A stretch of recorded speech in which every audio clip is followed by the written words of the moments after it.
Hola y bienvenidos otra vez a otra nueva entrega de Tiempo de Dados.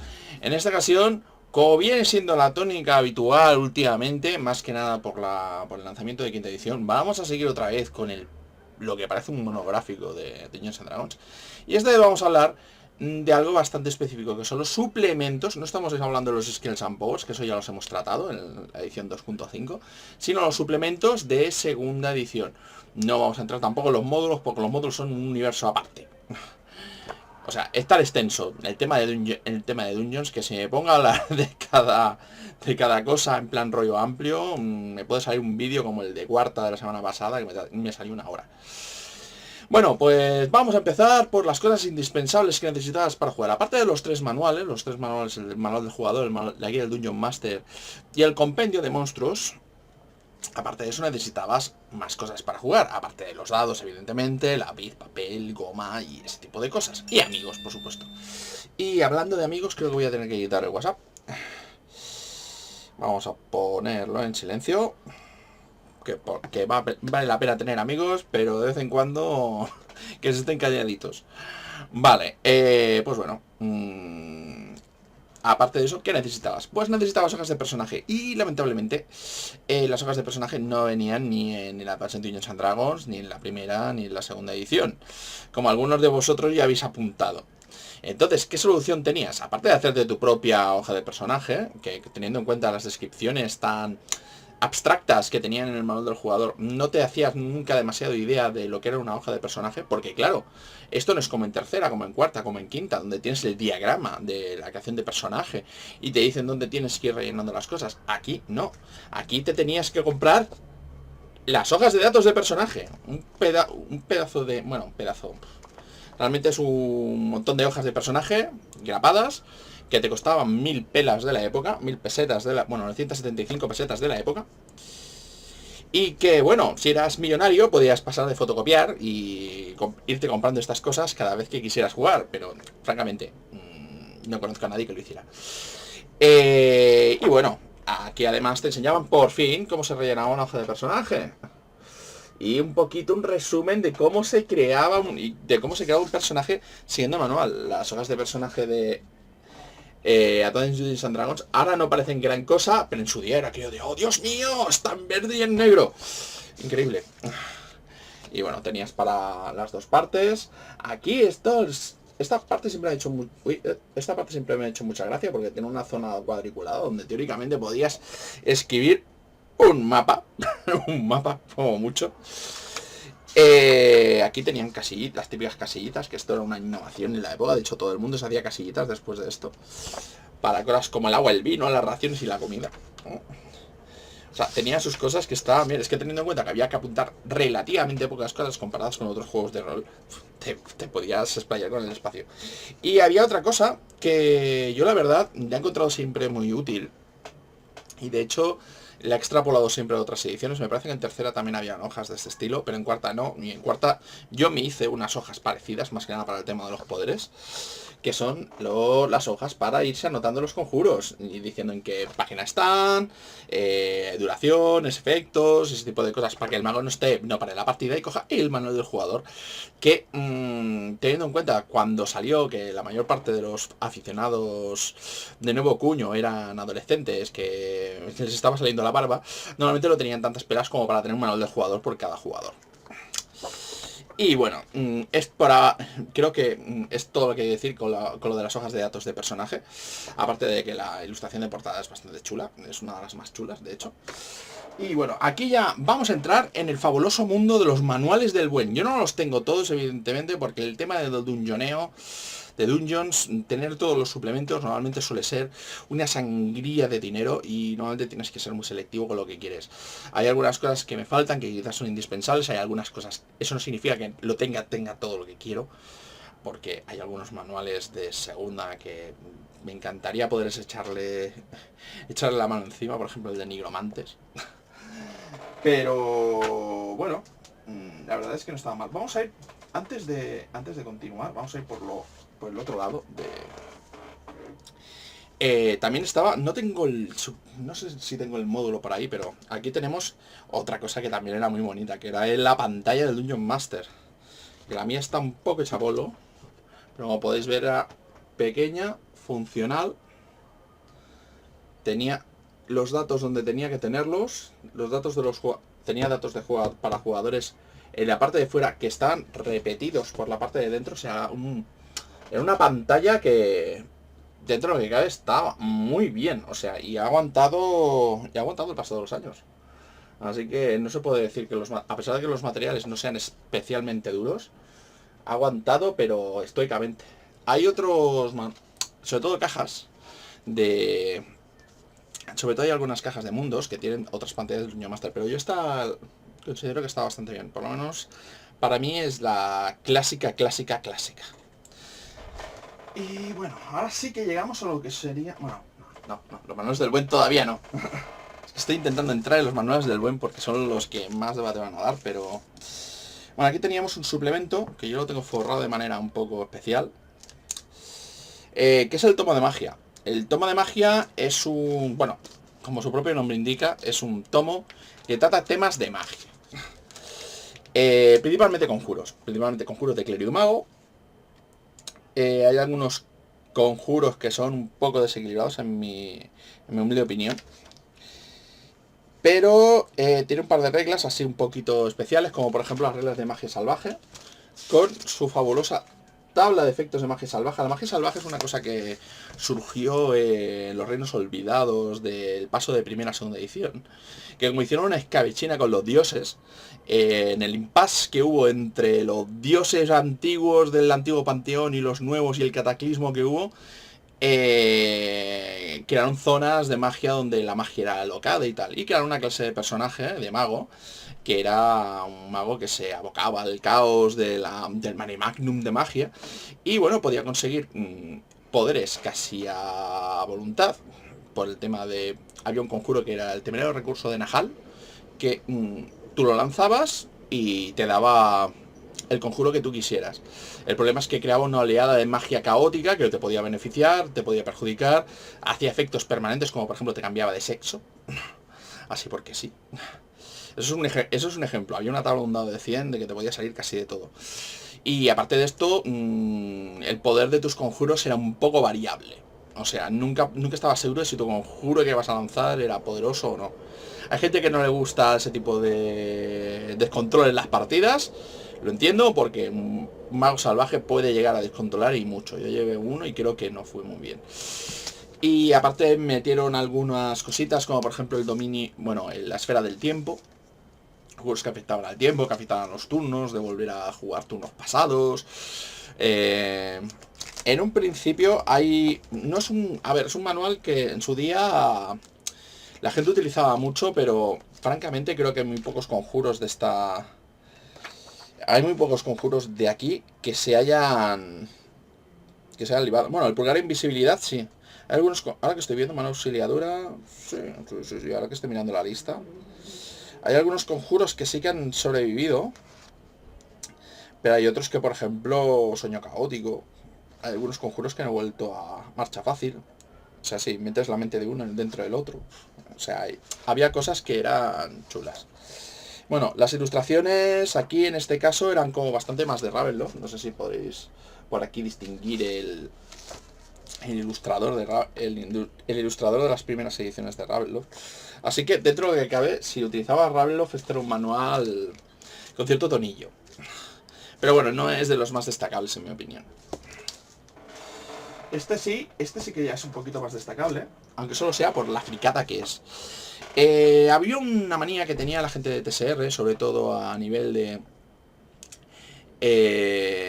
mitologías y tal, que es que les gustaba hacer fichas de dioses y fichas de divinidades, y dentro de lo que cabe, ¿qué coño? Desde los tiempos de Tulu, o sea, toda la gente que haya jugado además de Tulu ya sabe más o menos lo que es, nos gusta tener más o menos nuestro compendio de entidades semidivinas, por muy terribles que sean. Y bueno, en la segunda edición tenía su propio manual, Legends and Lore, perdón. En el caso de primera edición había un Deities and Demigods, que tuvo varias ediciones, algunas con más dioses que otras, como por ejemplo en la primera edición me parece que estaban los mitos de Tulu y las entidades de los reinos jóvenes de Michael Moorcock, o sea, podías tener la ficha de Arok sin ningún problema. Esto no llega tanto. Esta ya es segunda edición. Y bueno, entra ya en mitologías un poquito más clásicas. Este manual es sobre todo útil, sobre todo si queréis jugar un tipo de ambientación con Dungeons and Dragons ligeramente distinta de la habitual. Por ejemplo, las mitologías que tienen dentro son mitología artúrica, en la cual evidentemente en lugar de venirte deidades te vienen directamente los seres artúricos, con sus fichas y una pequeña descripción. Mitología azteca, mitología céltica, mitología china, mitología egipcia, mitología griega, india, japonesa, de Newhorn, porque esta es la mitología de las novelas de Fardy el ratonero gris, de Fritz Leiber, y la mitología nórdica. Evidentemente el contenido es muy del estilo del modo del jugador. Y tenemos por aquí, por ejemplo, esto es la mitología... Esto creo que es la mitología nórdica americana, con distintos espíritus. Hay conjuros. Aquí tenemos caballeros de la mesa redonda, con, por ejemplo, aquí la ficha de Perceval. Y bueno, aquí tenemos dioses aztecas, dioses y entidades aztecas. No, estos son héroes aztecas, más bien. Lo cual, dentro de lo que cabe, es una muy buena guía. De hecho, la gente de TSR, a pesar de que de vez en cuando metían la gamba, no estaba mal. No estaba mal todo lo que... Aquí tenemos una mitología nórdica, con Dagda, Ogma. Evidentemente, de vez en cuando hay ilustraciones a color, a una página, porque era lo que se estilaba, más que nada porque en esa época resultaba especialmente caro. Tenemos mitología china, con algunos diagramas de lo que es como es un templo chino y ese tipo de cosas. Realmente este es un manual que, teniendo en cuenta que me costó creo que 500 pesetas de un saldo de estos locos de un día de jerk, la verdad es que ha sido una de mis compras más afortunadas. Y vamos, aquí tenemos mitología egipcia, evidentemente con cosas como Ra, Nut, el diagrama de cómo sería una pirámide. Tenemos por aquí, creo que sí, es Bast, Torus. Aquí tenemos la mitología griega. La verdad es que es un manual muy chulo. Creo que no voy a extender mucho más porque ya más o menos os hacéis una idea. Lo que tiene, y por lo que lo critica toda la gente un poco, es porque como te meten fichas de los avatares de los dioses, es aquello de que todo el mundo dice, pero es que entonces, ¿es que puedo matar a un dios? Bueno, no. Sí, no. Puedes matar al avatar del dios. O sea, puede resultar que estés haciendo cafradas en el templo de alguien y uno de los sumos sacerdotes diga, oye, vas a permitir, le diga al dios, oye, vas a permitir que este Mindundi haga esto. Y puede ser que te aparezca un avatar para intentar pararte los pies. Si lo matas, bueno, será una buena epopeya. Pero en un principio no te cargas al dios, simplemente lo derrotas o haces cualquier otra cosa. Y bueno, la verdad es que es un manual que está bastante bien. Y aquí llegamos al platito fuerte, con el que nos vamos a tirar más rato. Aquí hay una cosa, pero que esto no es de Dungeons. Es el Battle System, que es el sistema de combate de miniaturas. Esto sí que está completamente a color porque intentaron hacer que fuera su especie de Warhammer. Nunca le salió bien la jugada, pero bueno, más que nada lo podéis utilizar con prácticamente casi cualquier tipo de figuras, o sea que dentro de lo que cabe no estaba mal. Tampoco conozco a nadie que haya jugado nunca, pero no estaba mal. Y bueno, vamos a ver por dónde podemos empezar. Primero por criticar un poquito cómo están publicados, ¿vale? Más que nada, no sé si podéis ver que los lomos los tengo completamente deshechos, o sea, no se distingue qué manual es cuál. Y os voy a hacer un pequeño inciso acerca de cómo son estos manuales. Por ejemplo, estos manuales están hechos en una especie de baño dorado, son relativamente cortitos. Y bueno, lo que tienen son reglas opcionales para las distintas clases que hay en el manual del jugador. Estos son manuales sobre todo pensados para jugadores. Aunque de hecho si el máster los tiene es una cosa que es perfecta. Muchas veces contienen reglas especiales, cosas como por ejemplo como desarmar, en el caso de los guerreros, modificadores a los tipos de armadura, algunas armas nuevas. Pero lo que normalmente son más conocidos estos libros es por los kits es por los kits. Los kits son como pequeñas son como pequeñas subclases. De hecho ya hablé de ellos en el Skills and Bones. Son como pequeñas subclases que a medida que te vas haciendo los personajes, por ejemplo, te puedes hacer un guerrero, pero no es lo mismo llevar un guerrero que viene de la guardia de una ciudad que llevar un bárbaro. Tened en cuenta de que no había clase de bárbaro en la segunda edición de Advanced Dungeons and Dragons. En la primera sí, pero en la segunda no hay. La única manera de llevar un bárbaro era pillarte el kit de bárbaro. El kit de bárbaro te daba cosas y luego te quitaba cosas. Los beneficios especiales, por ejemplo, le dan +3 a reacciones, o sea, para llevarse bien o mal, en distintas situaciones que tuvieran que ver con su cultura. Y los impedimentos especiales era que tenían negativos a la hora de relacionarse con distintas culturas. Que no tiene nada que ver con la furia bárbara y todas las cosas que son megatongueras de tercera edición. Es cierto. Es cierto, pero bueno, estos bárbaros no están mal. Dentro de lo que cabe, llevas un bárbaro. El bárbaro se lleva bien con la gente de cultura bárbara, con la gente de cultura civilizada, ¿no? Anda ya. Y bueno, teníamos aquí el Berserker, que este ya se parece bastante más. Que este ya entra en furia Berserker. O sea, más que nada porque aquí ya desunificaron los conceptos. Y esto sí que este sí que ya tiene rabia. Pero tiene una rabia de estas descontroladas que molan tanto. Cabalga bestias. Tenemos por aquí el espadachín, el caballero. El espadachín me parece que lo que hacía era que desarmaba a la gente.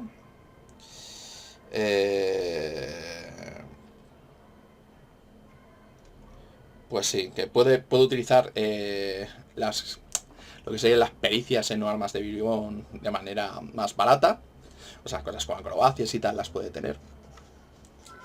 Y bueno, las armaduras ligeras le van mejor. Y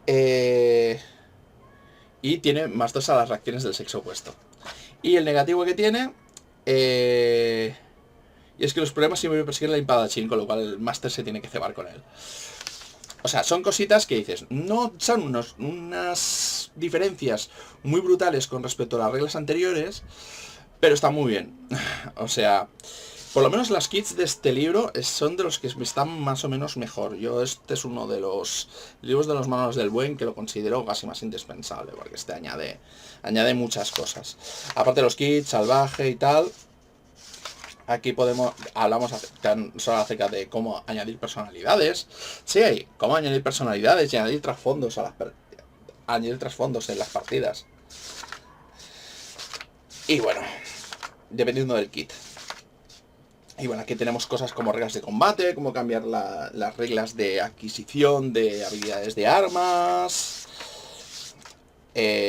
distintas maniobras, cómo agarrar. Te meten otro sistema de combate cuerpo a cuerpo, porque el sistema de combate cuerpo a cuerpo del manual del jugador de la segunda edición es un poco mierda. Es un poco bastante mierda. Más que nada porque va con una tabla aleatoria y le puedes a lo mejor intentar pegar un puñetazo a alguien, le acabas pegando una patada. Teóricamente eso refleja el combate tan caótico que normalmente suele haber en un cuerpo a cuerpo, pero realmente estás intentando hacer un puñetazo. Si eres Rocky, no le vas a pegar una patada a alguien. Es una cosa un poquito de lógica. Pero bueno, la lógica a veces en segunda edición se la fuman un poco. O sea, aquí, espera. Resultado de la tabla de artes marciales. No, era aquí. Por ejemplo, tenías la tabla de armas marciales y te salía aquí una tabla. Te salía una tabla en la cual te decían más o menos qué tipo de golpe habías pegado. Era increíble. Me parece, ahora que lo pienso, no, era... Aquí te vendían las artes marciales, pero en el Combat and Tactics, aquel libro que os dije, de la edición 2.5, era donde lo arreglaron al final y metieron un ataque estándar cuerpo a cuerpo, cosa que es más sencillo y no es tan enrevesado y tiene más lógica. Pero bueno, esto es algo bastante habitual.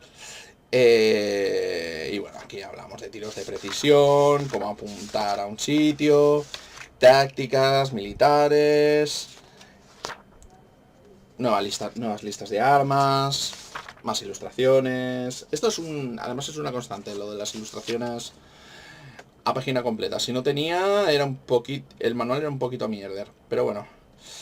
Aquí te meten armas orientales, a pesar de que no haya clases orientales, como las naginata, las nunchakus, manuales de samurái, ese tipo de cosas. Bueno, es un manual que está muy bien. Y bueno, hay manuales de estos prácticamente para casi cualquier clase. A pesar de que en España no se editaron todos, hay manuales del buen paladín, del buen ranger y tal. Yo no me pillé nunca ninguno, aparte de las 4 clases principales, porque entendía de que se podían extrapolar al resto de las clases que venían dentro. Y bueno, tenemos por aquí otros manuales, como por ejemplo el manual del buen ladrón, que evidentemente también tiene más reglas, más kits. Ya el resto de los manuales del buen ya normalmente no suelen tener tantas reglas como el del manual del buen guerrero. El manual del buen guerrero es el que tiene la mayor cantidad de reglas, más que nada porque afectan al combate. Principalmente, es la que tiene mayor cantidad de reglas opcionales y es el manual que más he usado. El manual del buen ladrón, tiene kits de ladrón, evidentemente, que vamos a hacer un repaso así rápido. Cosas como por ejemplo el asesino, el bandido, el aventurero, el bucanero. Hace recompensas, contrabandista. Esta ilustración se me ha gustado, el tema de que la guardia le capture. Pero bueno, aquí las ilustraciones... esta ilustración normalmente es una mierda. Lamento decirlo, pero es que este es una ilustración que ya se le nota un poquito, se le nota bastante los años. Aquí te hablan un poquito de cómo coger una cosa que había en el manual de segunda edición de la guía del Dungeon Master, que era que te podías crear tu propia clase de personajes y decías, ostras, no hay ninguna clase de personaje que me guste, voy a diseñarla, le voy a meter ataque de guerrero, algo de mago, y podías hacer alguna mezcla. Lo único que pasa es que si mirabas el sistema tal y como te quedaban luego las tablas de experiencia, normalmente salías perdiendo. Aquí te explican un poquito cómo hacer un personaje personalizado con los distintos kits y tal, y de hecho te ponen aquí un ejemplo con sus puntos de experiencia. Y bueno, aquí te hablan de las cofradías de ladrones, cosa que está muy bien, y te explican cómo ir creándolas, cómo se maneja una cofradía de ladrones, y bueno, y cómo hacer una cofradía de ladrones más o menos con su propia ficha, la riqueza que tiene, un poquito en plan aquí salvando mucho las distancias, mucho la distancia, un poquillo Rogers mágica de soy un ladrón ya de suficiente nivel. Eso es por cierto una cosa de que pasaba mucho en Dungeons básico, en primera y en segunda, que era que cuando llegabas más o menos a nivel 9 se consideraba que ya eras un señor. Como te costaba horrores subir de nivel, ibas subiendo. Ibas subiendo de nivel poquito a poquito y ya te dedicabas a otras cosas. Cosas como, por ejemplo, dominar mi gremio de ladrones. Si eras un sacerdote ya tenías más o menos tu propio templo. Si eras un guerrero normalmente ya eras un mandamás. O si no, ya tenías tus propias tierras. Y bueno, esto viene a reflejar un poquito esto. El tema de cómo se organiza un gremio de ladrones. La verdad es que es una parte muy chula de este manual del buen ladrón. Y te habla un poquito también de las herramientas del oficio, pero ya más desde el punto de vista de herramientas de ladrón. Y cositas que se pueden utilizar, cosas como por ejemplo herramientas huecas para llevar otras cosas, los distintos tipos de cosas que se pueden utilizar para robar y tal. Reglas especiales para bloquear a la gente. Y bueno, la verdad es que no es mal manual. No llega al manual del buen guerrero en cuanto a la usabilidad en partida, pero tiene, yo creo que un equilibrio más o menos justo. El manual del buen ladrón. Y bueno, aquí tenemos el manual del buen hechicero. El manual del buen hechicero, a ver, tiene conjuros. No me tiene conjuros y los conjuros que tiene son bastante útiles, porque tiene cosas que se utilizaban bastante, cosas como por ejemplo las esferas prismáticas. Las esferas prismáticas, los orbes de distintos niveles. Realmente es un manual útil, sobre todo si vas con hechiceros y tal. Tiene como siempre los kits, Aunque había kits que eran un poco así, la verdad. Era Nagakok, por ejemplo, que era un mago de sociedad primitiva. La hechicera amazona. Siempre hay amazonas de todo, por cierto, aquí. Aquí te pillas guerrera amazona, maga amazona, tal. Pues, hechicero militante, una especie de hechicero militar, un místico. Y bueno, te dicen un poquito cómo crear nuevos kits, cosa que tampoco veo especialmente difícil. Y bueno. Ahí esta ilustración ya mola un poco más. esta está un poco más cuidada.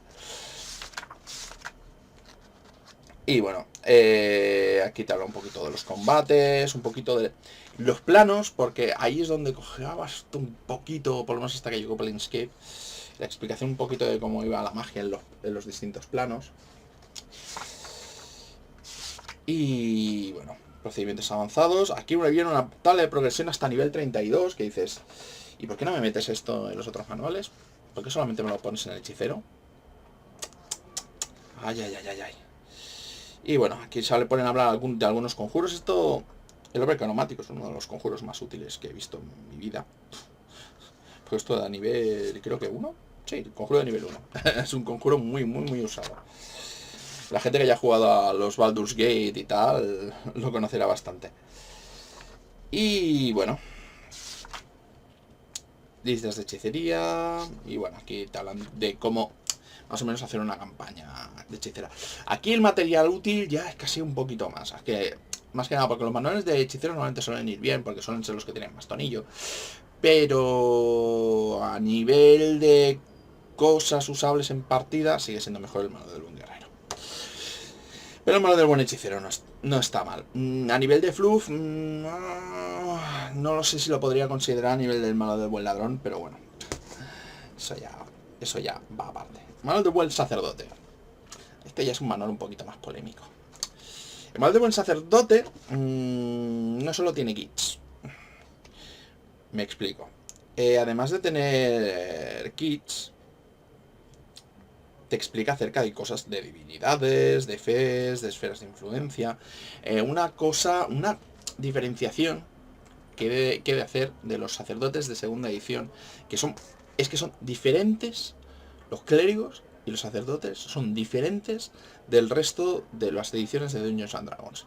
El resto de las ediciones de Dungeons and Dragons normalmente llevas un clérigo, que normalmente suele ser alguien que va con una armadura más o menos pesada, suele llevar mazas porque no puede derramar sangre, pero sí que te puede destrozar la cabeza hasta convertirla en pulpa, cosa que digo, dentro de lo que cabe es casi lo mismo, de hecho es incluso más cruel. Pero bueno, eso va aparte. Y bueno, normalmente tienen una lista más o menos casi fija de conjuros que pueden lanzar. Dependiendo en las ediciones siguientes a la segunda de tu dios, se te abren algunos dominios que son una lista de conjuros, normalmente suelen ser una lista de conjuros especiales que además puedes memorizar. Y algún poder especial que viene por divinidad. Los sacerdotes de segunda edición son distintos. Los sacerdotes de segunda edición, a pesar de que son iguales, los clérigos, ya son... La diferencia es que son un tipo de clérigo hecho ex profeso. O sea, están hechos con otro sistema que no tiene nada que ver y están montados así. Un sacerdote de segunda edición normalmente tiene una lista de esferas que van, creo que hay como una veintena de esferas, que tienen esferas mayores y esferas menores. Las esferas menores van de nivel 1 a 3, las esferas mayores son lo que va de 4 a 7, porque es el nivel máximo de lanzador. El nivel máximo de conjuro que tienen los sacerdotes, que no casan exactamente con los de mago. Pero bueno, esa es otra particularidad de primera y de segunda. Entonces, un clérigo normalmente suele ser una selección de esferas. Tengo la esfera de curación a mayor, la esfera de tal a menor, la esfera de tal a... Entonces, tienen por ahí una lista de los conjuros que tiene cada esfera y entonces, dependiendo de las esferas que tiene acceso a distintos conjuros. ¿Es un sistema un poco más complejo? Sí, pero yo lo considero que es un sistema bastante completo. El problema está en cuando luego quieres crearte una metodología respecto a esto, que entonces ya te vuelves loco. Para esto está este manual.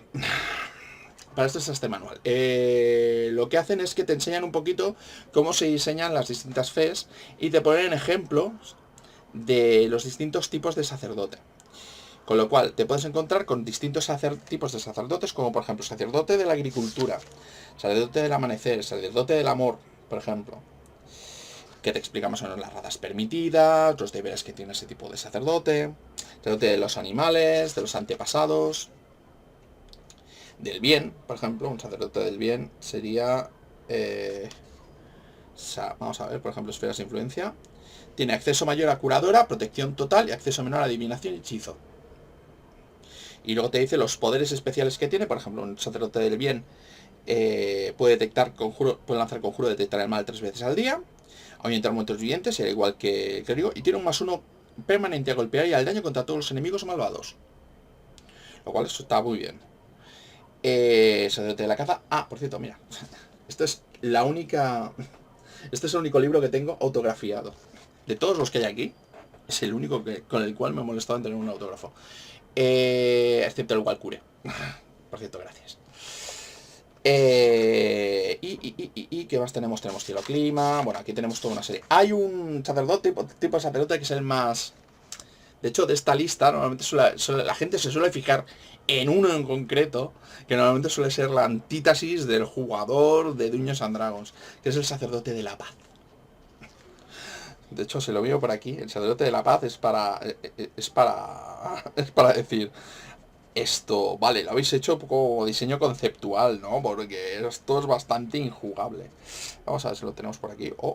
Oficios, oráculos, oscuridad, noche, paz. El sacerdote acompaña a menudo a partidas de guerra a los grupos de aventureros para intentar llegar a soluciones pacíficas en tantas situaciones como sea posible.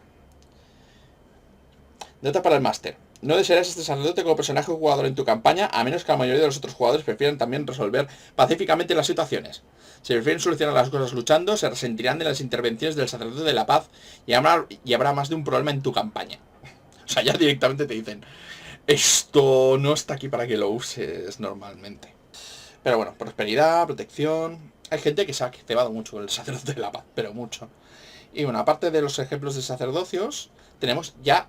Cuando ya llevamos casi todo el libro, llegamos a los kits de sacerdote. Por fin. Y los kits de sacerdote ya empezamos con los kits de siempre.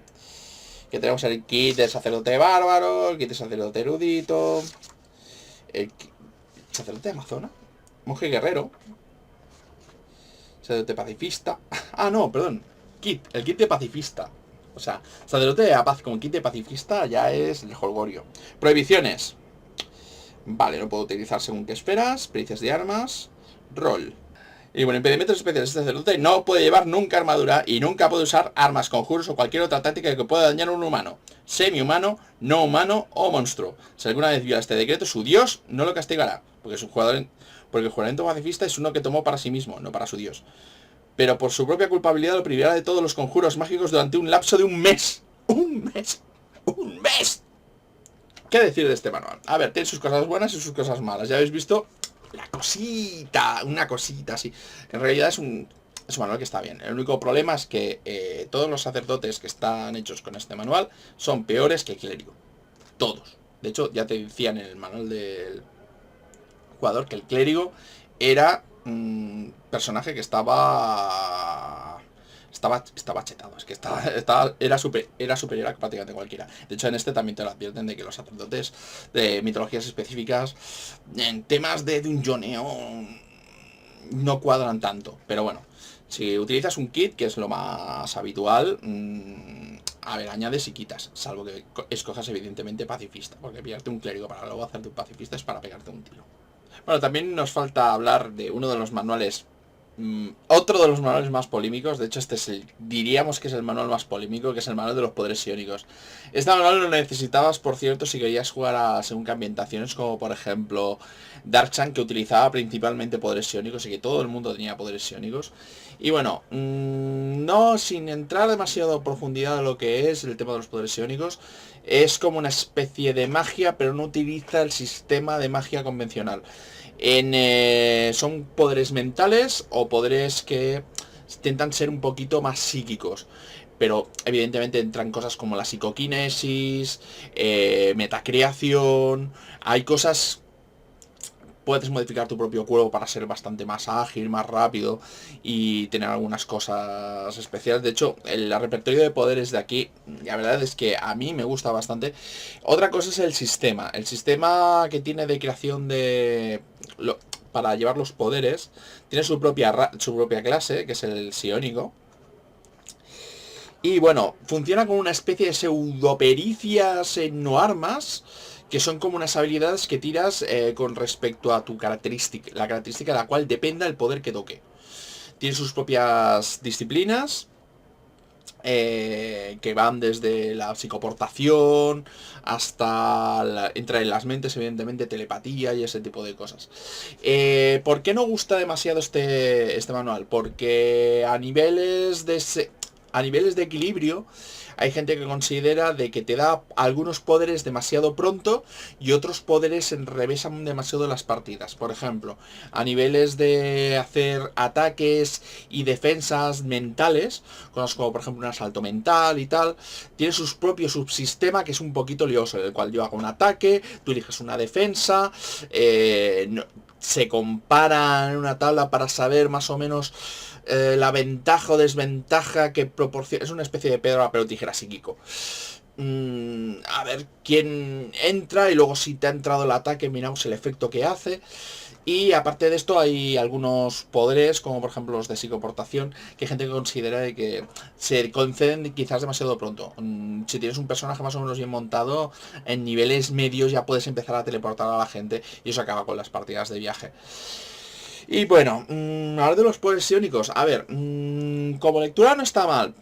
Como aplicación en sí dentro de una partida, el sistema que sacaron en el Skills and Powers está un poquito mejor hecho. Y ni que hablar tiene de cosas como por ejemplo los de los manuales de tercera y sobre todo en el manual avanzado de psiónica de la tercera edición revisada, que es prácticamente la versión más refinada del sistema de psiónica.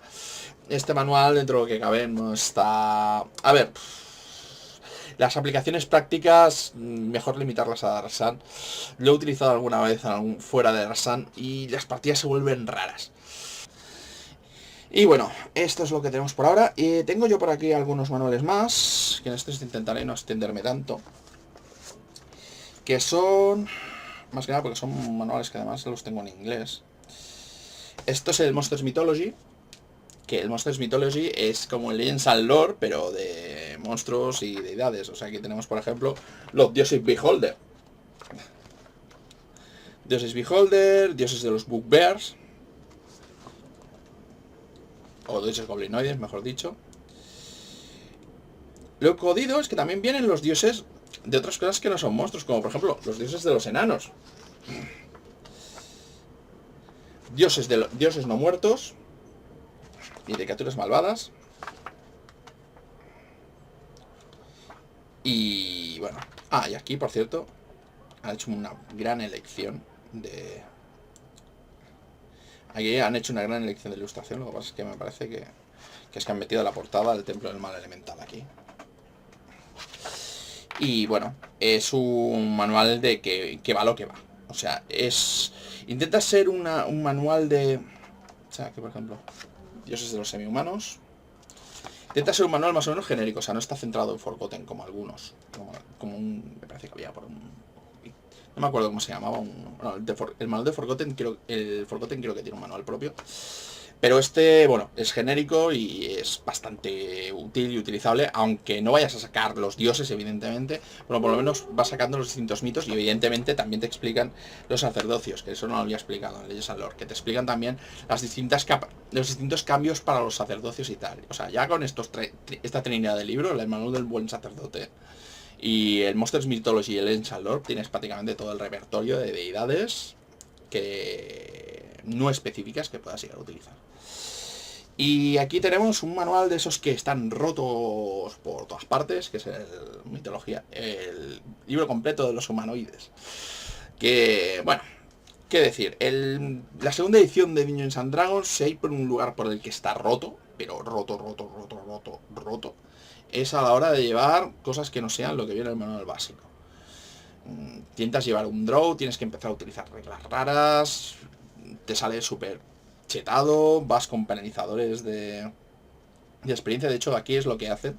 Hay algunas razas que son específicas de algunas ambientaciones, como por ejemplo los sauriales, que son una especie de hombres dinosaurio que hay en Forgotten. Pero luego hay otras razas que están bien. O sea, hay algunas que están bien. Por ejemplo, para las reglas de semi-orcos, goblins y tal, están bien. Lo único problema es que hay algunas razas así en concreto que están super over. O sea, son demasiado poderosas. Y lo peor de todo es que además también hay una tabla de rasgos monstruosos en la cual puedes tirar y en los cuales te pueden salir auténticas burradas descompensadas. Este libro está muy descompensado, o sea, no es un libro que recomiende especialmente. Pero tiene sus cosas bonitas, como por ejemplo la tabla de tamaños relativos, para que veas cómo son las distintas razas que vienen en este libro. Evidentemente, lo habéis adivinado, también viene con kits. También viene con kits. Y bueno, si necesitas... A ver, este es un buen manual si quieres salir del paso, si quieres que te lo lleve un jugador, es un jugador te viene con esto, y te dice, quiero jugar con algo de aquí. Ves con atención, porque a lo mejor te va a venir bastante chetado. Y bueno, sobre todo con los semigigantes. Esto, vamos, es una pasada. Bueno, creo que con esto he cubierto casi todo lo que yo considero los manuales así básicos de jugador y tal que tengo de segunda. Evidentemente no es todo lo que hay, porque evidentemente había un manual completo de elfos, había manuales de los grises que tenían cosas muy específicas. El manual de los necromantes es una pasada, o sea, para mí está bastante mejor que por ejemplo el de los magos, principalmente por la cantidad de ambientación que tiene, viene con una ambientación y tal. Luego también hay una serie de manuales que sacó TSR, que son unos manuales de color verde, que son de campañas específicas con cierta base histórica. Cosas como por ejemplo para jugar en la Roma imperial, para jugar en la época de los griegos, para jugar en la época de Carlomagno. Y curiosamente no están mal. O sea, quitan todo lo que es eso, las referencias así más fantásticas. Evidentemente no hay elfos, ni enanos, ni tal. Pero si vas a jugar con Advanced, o sea, si vas a elegir jugar con Advanced, no son malos manuales. Y bueno, esto es todo lo que hay. Supongo que la próxima entrega ya empezaremos a hablar acerca de los mundos específicos. Muchas gracias por seguirme y hasta la próxima.